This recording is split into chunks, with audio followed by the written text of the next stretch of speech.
By Zevo, and let's start with the game on CBS. We had it last season as well. It was a really good game up in Happy Valley. Penn State-Auburn. Penn State winning that game last season 28-20.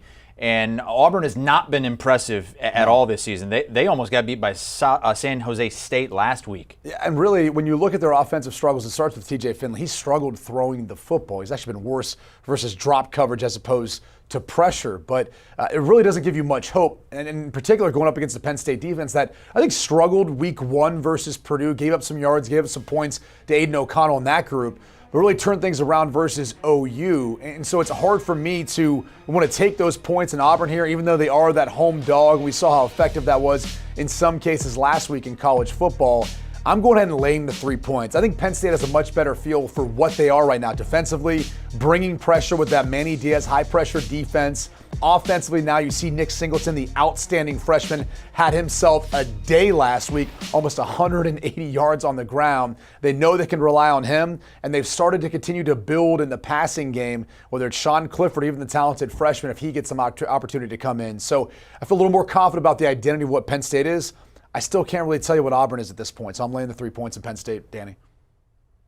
Oh, Chris, I'm fascinated to see how this week plays out as Brady and I kind of, our records are coming together if our philosophies do, but not yet. I want to see some more lock unities, but not on this one.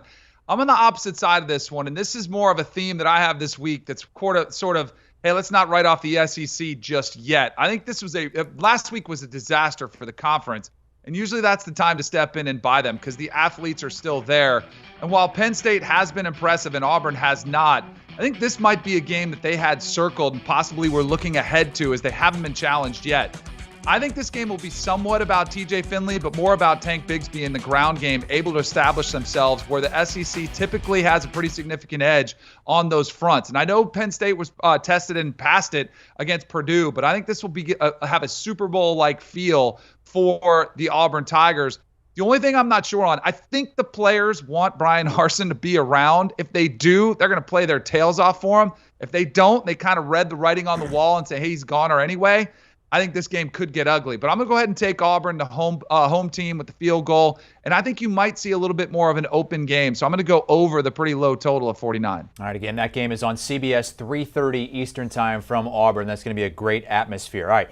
Do you want a sports network that delivers everything that matters about the game? The highlights, the picks, the instant analysis, no yelling, no fake debates, no politics. Hit the subscribe button and never miss a moment.